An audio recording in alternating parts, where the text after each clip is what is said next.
बिस्मिल्लाहिर्रहमानिर्रहीम। अस्सलाम वालेकुम। Welcome to literature online. आज का हमारा टॉपिक है रसल के अनपॉपुलर एसेज में से ये एक ऐसे है, फंक्शंस ऑफ अ टीचर। तो रसल ने जो ये स्टार्ट किया तो उसने एंशियंट टाइम से इसकी एक्सप्लेनेशन देना स्टार्ट की कि जो एंशियंट टाइम्स थे उसमें होता ये था कि टीचर को कंट्रोल नहीं किया जाता था कि तुमने क्या पढ़ाना है और क्या नहीं पढ़ाना। It was up to the teacher कि वो क्या पढ़ाना चाहता है, कौन से टॉपिक्स को कवर करना चाहता है और कौन सी चीज़ें समझाना चाहता है अपने स्टूडेंट को according to their needs and according to the needs of that time. तो ये उस वक्त टीचर पे ही था। ठीक है, वो कह रहा है टीचर को आज़ादी थी पढ़ाने की, लेकिन एक मसला ज़रूर था कि teachers were punished in those times.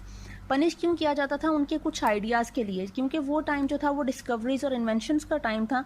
हर इंसान जो है वो डिफरेंट आइडियाज़ को इन्वेंट कर रहा था, डिफरेंट चीज़ें सोच रहा था, प्रोग्रेसिव टाइम था। तो वो प्रोग्रेस क्यों आ रही थी? डिफरेंट आइडियाज़ जो हैं वो इन्वेंट हो रहे थे। उन कुछ आइडियाज़ जिनका क्लैश होता था रिलीजन के साथ। मज़हब और साइंस की लड़ाई शुरू से ही चली आ रही है। जब से मेरा ख्याल है वक्त स्टार्ट हुआ है तब से मज़हब और साइंस की ये क्लैश और कॉन्फ्लिक्ट चला ही आ रहा है। तो जब कोई आइडिया आपके रिलीजन से क्लैश करता था वहाँ पे आके टीचर को पनिश किया जाता था। वो दो लोगों की बात करता है, सोक्रेट्स की एंड प्लेटो की। सोक्रेट्स को कंपेल्ड किया गया to drink a cup of poison for not believing in state religion. वही बात है, रिलीजन पे उसको यकीन ना करने के लिए उसको जहर पीना पड़ा। और प्लेटो के साथ क्या हुआ? प्लेटो को जेल में जाना पड़ा अपने ओरिजिनल आइडियाज़ को अपने तक महदूद रखने के लिए और वहीं पे रुक जाने के लिए। ठीक है, वो कह रहा है कि मॉडर्न टाइम्स में क्या हो रहा है? मॉडर्न टाइम्स में टीचर को सज़ा तो नहीं दी जा रही, teacher is not being punished, लेकिन एक प्रॉब्लम ज़रूर आ रहा है कि टीचर्स को महदूद कर दिया गया। उनको लिमिटेशंस उनके लिए आ गई हैं कि आपने ये चीज़ पढ़ानी है और ये चीज़ आपने नहीं पढ़ानी। ठीक है, उनको काफ़ी ज़्यादा एक बाउंड्रीज टीचर्स के गिर्द जो है वो एक बाउंड्री लगा दी गई, एक सिलेबस दे दिया गया है कि आपने इसी के अंदर रहना है, इसके बाहर आप कुछ नहीं पढ़ाओगे। ठीक है, अब वो कहते हैं कि डिसएडवांटेजेस क्या होंगे स्टेट एजुकेशन की। स्टेट एजुकेशन क्या होती है? जो आपको स्टेट की तरफ से एक जो स्पेसिफिक एक करिकुलम दे दिया जाता है कि यही चीज़ें ही कवर कर सकते हैं आप लोग। ठीक है, एक अब जो स्टेट है इसने चर्चिस की बात की है। हम अपने अगर इस्लाम में बात करें तो इस्लाम के अकॉर्डिंगली जो पढ़ाना चाहिए, जो नहीं हमारे मज़हब में, उन चीज़ों को रखा गया है। ठीक है, इस्लाम के अकॉर्डिंगली रखा गया है। बाकी जो यूरोपियन कंट्रीज़ हैं वहाँ पे जो उनकी क्रिश्चियनिटी से रिलेटेड जो है उसके अकॉर्डिंगली आपका करिकुलम जो है वो एक सेट किया गया है।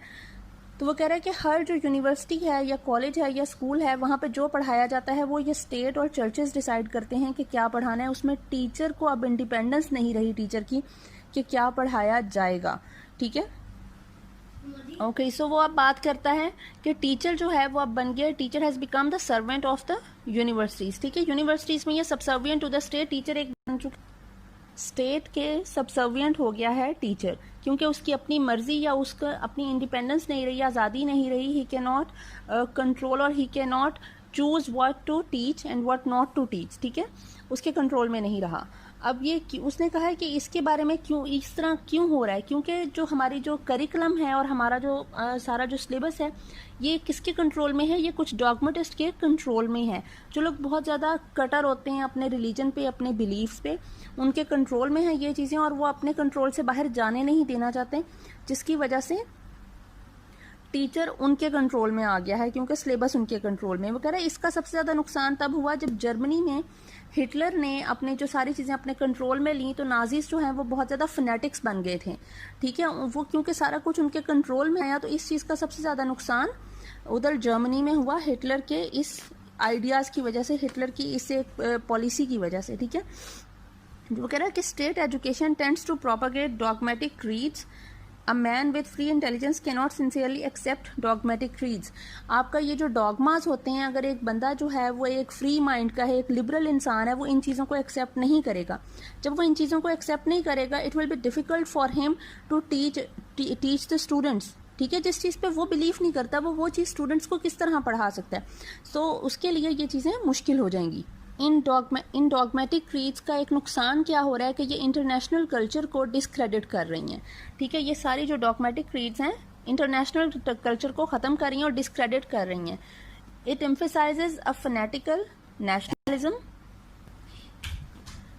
There is no conception of common civilization, decay of cultural internationalism. ठीक है, consider man's nationality rather than his competence in appointing him for job or for any admission in university. ठीक है, आपकी नेशनैलिटी देखी जाती है, आपका रिलीजन देखा जाता है, इवन आपने कहीं पे वीज़ा जैसे लगाना होता है तो वीज़ा भी आपका आपकी नेशनैलिटी और आपके रिलीजन को देख कर लगाया जाता है. इवन जॉब्स अक्सर इस तरह से मिलती हैं, जैसे अब्रॉड में या मिडिल ईस्ट में आपकी जॉब जो है, अगर आपके पास यूरोप का वीज़ा है, अमेरिका का वीज़ा है, तो आपको जॉब बड़ी अच्छी मिलेगी, सैलरी पैकेज अच्छा होगा. अगर पाकिस्तानी ही आपका पासपोर्ट है तो आपको इतनी अच्छी सैलरी जो है वो ज़रा कम ही ऑफ़र होती है. ठीक है, तो ये सारा कुछ इस तरह की चीज़ें होती हैं. और यही चीज़ें जो हैं ये जब आपके डॉगमेटिक फिट्स आ जाती हैं, आपके जो डॉगमाज हैं ये जब इंटरफेयर करते हैं आपकी एजुकेशन में, तो ये ऐसी ही कुछ प्रॉब्लम्स ये यहाँ पे खड़ी करती हैं. अब अगर हमारे पास आ जाता है कि need to free teachers from intellectual bondage. ठीक है, हमें टीचर्स को फ्री कर देना चाहिए, इन सारी जो एक बॉन्डेज हैं, उन पे जो रिस्ट्रिक्शंस हैं, टीचर को उनसे फ्री कर देना चाहिए. ठीक है, टीचर को किसी भी किस्म का जो कंट्रोवर्शियल मैटर्स हैं उनके ऊपर बात नहीं करनी चाहिए, या फिर कोई भी चीज़ें जैसे आपके जो कुछ जो आपके बायस होते हैं, आपके ओपिनियन किसी चीज़ के बारे में, आपको उस बारे में बात ही नहीं करनी चाहिए. सबसे ज़्यादा ये लीस्ट फंक्शन उसने कहा है टीचर का होगा कि वो इस तरह की किसी कंट्रोवर्शियल मैटर के बारे में स्टूडेंट को टीच करे या उनको कोई लर्निंग दे. तो ये टीचर को इन चीज़ों के बारे में बात करनी ही नहीं चाहिए. जैसे कंट्रोवर्शियल मैटर्स कौन से होते हैं, जैसे पॉलिटिकल मैटर्स हो गए, रिलीजियस मैटर्स हो गए, नेशनैलिटी से रिलेटेड मैटर्स हो गए. ठीक है, आप कह रहे हो कि ये रिलीजन अच्छा नहीं है, या ये मुल्क अच्छा नहीं है, वहाँ के लोग अच्छे नहीं हैं, या फिर आप जो है वो किसी पॉलिटिकल पार्टी के बारे में बात कर रहे हो. जैसे पाकिस्तान की बात ले लें कि अगर टीचर जो है वो पीटीआई का है और स्टूडेंट कोई नून लीगी है तो there will be a clash, right. कि अगर वो पीटीआई को सपोर्ट करे और वो नून लीग का है तो वो प्रॉब्लम होगा ही होगा. तो बेहतर है कि पॉलिटिक्स को और रिलीजन को क्लास से बाहर रखा जाए. ठीक है, उसके बाद डेमोक्रेसी वर्सेस डॉक्ट्राइनल यूनिफॉर्मिटी. उसने कहा there is a general belief that nations are made strong by uniformity of opinion and by a suppression of liberty. अब यहाँ पे इसने कहा है कि डेमोक्रेसी यहाँ पे आकर थोड़ा सा प्रॉब्लम करती है, क्योंकि डेमोक्रेसी का मतलब है फ्री ओपिनियन. ठीक है, आपके पास फ्रीडम है of opinion, freedom of thought, freedom of action, freedom of saying, आपके पास हर किस्म का वो फ्रीडम होगा. और जहाँ पे ये फ्रीडम होगा तो everybody has its own opinion. ठीक है, कोई भी 10 लोगों की बात नहीं है, एक ही चीज़ के बारे में हर बंदे का अपना पर्सपेक्टिव होगा, हर इंसान का अपना पर्सपेक्टिव होगा और आप उसको गलत नहीं कह सकते हो. ठीक है, वो कहता है, रसल कहता है कि ये जो डेमोक्रेसी है it weakens a country in a war. Narrow minded doctrinal uniformity is dangerous for a nation discussion of ideas and liberty. वो कह रहा है कि इस तरह की चीज़ें जो हैं वो फिर नेशन के लिए डेंजरस हो जाती हैं in time of war. Otherwise ये चीज़ें बहुत अच्छी हैं और टीचर्स को अपने स्टूडेंट्स में इतना ये कॉन्फिडेंस लाना चाहिए कि स्टूडेंट्स जो हैं वो अपनी क्लास में वो उनके पास एक फ्रीडम ऑफ ओपिनियन हो, उनका अपना एक पर्सपेक्टिव हो और एक फ्रीडम ऑफ थॉट हो, कि स्टूडेंट्स में एक चीज़ जो है ये इंस्टिल की जाए कि एटलीस्ट वो सोच सकें किसी भी चीज़ के बारे में. उनकी सोच अपनी होनी चाहिए, सोच उनकी बायस्ड या बोरोड नहीं होनी चाहिए किसी से. ठीक है, अब जब बात आती है ड्यूटीज़ की कि ड्यूटीज़ क्या हैं टीचर की, तो वो कहते हैं कि teacher should be the main defence against the preaching of any kind of dogmatism. कि जहाँ पे ये सारा कुछ एक बहुत ही एक पीक पे चला जाता है ये डॉगमा, तो वो कह रहा है कि इस सब के लिए टीचर एक डिफेंस होना चाहिए, एक फेंस होनी चाहिए. कि इस फेंस के जब हम किसी चीज़ को प्रोटेक्ट करना होता है तो हम वहाँ पे कोई फेंस लगा देते हैं कि इससे आगे नहीं ये चीज़ हो सकती, आप नहीं जा सकते, इसको क्रॉस नहीं कर सकते, ट्रेस पास नहीं कर सकते, राइट. तो टीचर जो है वो एक फेंस है, डिफेंस सिस्टम है टीचर, कि वो स्टूडेंट्स को वहाँ पे महदूद रखेगा, स्टूडेंट्स को वहाँ पे बताएगा कि ये आपकी लिमिट है, इस साइड पे आपने नहीं, इस साइड पे रहना है और इस साइड पे नहीं जाना. मतलब आपकी जो अपनी सोच है और आपके जो अपने आइडियाज़ हैं उनको बिल्कुल फनेटिकल नहीं होने देना. ठीक है, आउट ऑफ कंट्रोल नहीं होने देना. स्टूडेंट्स को एक बैलेंस में रखना about the ideas of religion. ये टीचर का काम है कि टीचर किस तरह से स्टूडेंट्स को एक मॉडरेशन में रहना सिखाता है. ठीक है, रसल कहता है कि अगर किसी डॉगमेटिस्ट के हाथ में वर्ल्ड का कंट्रोल आ जाए तो वो सारा जो आइडियाज़ हैं, न्यू आइडियाज़, उन पे पाबंदी लगा देगा और वो हर न्यू आइडिया को वहीं पे बंद करके रख देगा, और वो जो उसके अपने आइडियाज़ होंगे जिस पे उसका बिलीफ होगा वो सबको उनको फॉलो करने के लिए एक रिस्ट्रिक्शन होगी कि you have to follow those rules. ठीक है, वो कह रहा है उस सूरत में क्या होता है कि टीचर को इनकलकेट करना चाहिए अपने स्टूडेंट्स में कि वो इम्पार्शियल इन्वेस्टिगेशन करें फैक्ट्स की। मतलब कि स्टूडेंट्स में इतनी एबिलिटी होना चाहिए कि वो फैक्ट्स को सर्च आउट कर सकें and then they can decide what is right and what is wrong for them and among them and in surroundings. ठीक है, क्या चीज़ सही है और क्या गलत है और उनको किस चीज़ पे यकीन करना चाहिए। एंड टू जज डिफरेंट इश्यूज ऑन मेरिट्स, और वही बात है कि आपको सही और गलत का मेरिट पे जो है वो आप में इतनी एबिलिटी होनी चाहिए कि आप जज कर सको और फैसला कर सको कि क्या सही है और क्या गलत। और टीचर को इस काबिल होना चाहिए कि इन केस टीचर किसी भी चीज़ पे उसका अपना बिलीफ है तो वो अपने बिलीफ्स को स्टूडेंट्स पे इनकलकेट नहीं कर सकता, बल्कि उसको इतना पता होना चाहिए कि उसने क्या करना है कि ना तो वो गवर्नमेंट ऑफिशियल्स के साथ हो जाए कि किसी फैनेटिक के साथ मिल जाए, उसके डर के मारे उस पर यकीन करने लग जाए, या फिर मेजॉरिटी जिस साइड पे है प्रोटेस्ट करने के लिए या उसकी तरफ हो जाए। टीचर को बल्कि एक सही राह बच्चे को दिखानी चाहिए है, उसके अंदर उसको एक नॉलेज देना चाहिए कि दिस इज राइट। ठीक है, एक चीज़ का पता देना चाहिए कि ये क्यों सही है। फिर वो कहता है एक तो डिफेंस सिस्टम हो गया कि teacher is the defence system, ठीक है, अगेंस्ट दी डॉगमेटिज्म। दूसरा आता है teachers are the guardians of civilization. ठीक है, teachers more than any other class of people are the guardians of civilization. अब उसने पहले तो हमें बात आती है कि सिविलाइजेशन होती क्या है। सिविलाइजेशन की अगर हम डेफिनेशन देखें तो होती है कि civilization in its most important sense is the thing of the mind and not of the material possessions. Civilization is a matter partly of knowledge and partly of emotions. लेकिन हमारे यहाँ के लोगों ने क्या कर दिया, हमारे अब जो हम सिविलाइज्ड कंट्री, अब कहेंगे किसी को कि ये सिविलाइज्ड कंट्री है, हमारे लिए a country is thought to be civilized if it has plenty of cars, machinery, transport, bathrooms and so on, कि हमारे पास जितनी सहूलियात हैं, लग्जरीज हैं, हमारा इंफ्रास्ट्रक्चर जितना अच्छा है, हम कहते हैं हम उतनी ही सिविलाइज्ड कंट्री हैं। लेकिन basically civilization is on the part of the mind and on the part of the emotions होती है। ठीक है, तो जहां तक नॉलेज की बात है, सिविलाइजेशन में अगर नॉलेज की बात की जाए तो नॉलेज से मतलब क्या है। नॉलेज से मतलब है अवेयरनेस ऑफ आवर कंट्री, कि हमें अपने मुल्क के बारे में पता होना चाहिए, हमें दुनिया के बारे में पता होना चाहिए।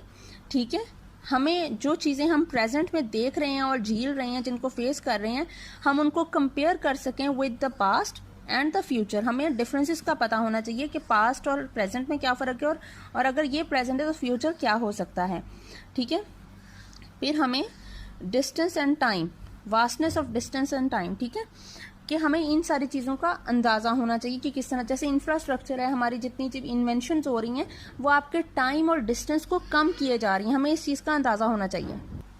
और जहाँ पे बात आती है इमोशंस की, तो इमोशंस का मतलब है कि अपने इर्द गिर्द के हालात को देख के, अपनी हिस्ट्री को देख के एक इंसान जो है वो क्या फैसला करता है, what is worthy of admiration and what is not.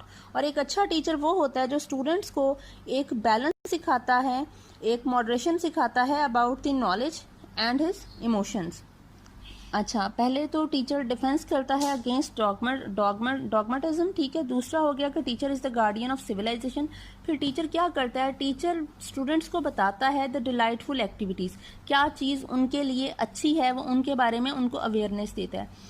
और दूसरी बात वो क्या करता है, वो इनकरेज करता है अपने स्टूडेंट्स को to prevent the growth of cruel impulse. अपनी जो बैड जो आपकी एक्टिविटीज़ हैं या आपकी कोई बैड थॉट्स हैं, आपकी कोई बुराइयां जो हैं, उनको कैसे कंट्रोल करना है उसके बारे में स्टूडेंट को एक अवेयरनेस देता है और एक टीचिंग देता है। हाउएवर वो कहता है कि जो प्रोपेगेंडिस्ट टीचर होता है, उसको उसने बैड टीचर कहा है, प्रोपेगेंडिस्ट को उसने कहा है वो क्या करता है, वो स्टूडेंट्स में जो प्लांट करता है negative and harmful idea students में इम्प्लांट करता है। ठीक है, वो कह रहे हैं कि रीज़न क्या है for deficient performance of teacher.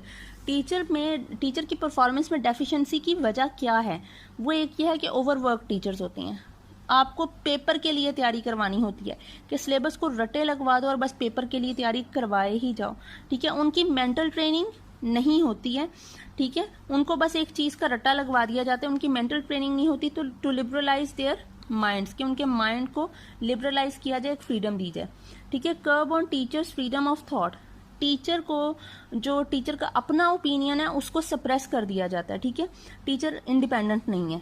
तीसरा है कंसीलमेंट ऑफ फैक्ट्स, टीचर को रिस्ट्रिक्टेड कर दिया गया है कि उसने क्या चीज़ बतानी है और क्या नहीं बतानी, कंसीलमेंट ऑफ फैक्ट्स। और इस रिस्ट्रिक्शन की वजह से टीचर को कुछ चीज़ें छुपानी पड़ेंगी, कुछ फैक्ट्स छुपाने पड़ेंगे, क्योंकि वो रिस्ट्रिक्टेड है, वो बाउंडेड है कि उसने क्या पढ़ाना है और क्या नहीं पढ़ाना। क्योंकि हमारा जो सिलेबस है, हमारा जो करिकुलम है, वो कौन कंट्रोल कर रहा है, वो कौन बना रहा है, it is systematised by the state, ठीक है, जो हमारी स्टेट होती है उनसे कर रहे हैं। अब interference in teachers method and the knowledge they provide, फिर बात आती है कि टीचर को डेमोक्रेटिक वैल्यूज़ जो हैं वो अपने स्टूडेंट्स को उसके बारे में बताना चाहिए, उनके दरमियान उनके अंदर पैदा करनी चाहिए कि स्टूडेंट्स को इतना फ्री माइंडेड होना चाहिए है, इतना ओपन माइंडेड होना चाहिए कि वो आपके जो ओपिनियनेटेड जो लोग हैं, आप अपने ओपिनियंस जो हैं वो इजीली दूसरों के सामने रख सकें और दूसरे लोग उनको अच्छे तरीके से सुन सकें कि आपका अपना एक ओपिनियन वो डिफरेंट हो सकता है, you may have difference of opinion, लेकिन आप दूसरे के ओपिनियंस को सुनो और उसको भी कबूल करो। तो ये चीज़ें टीचर को सिखानी चाहिए।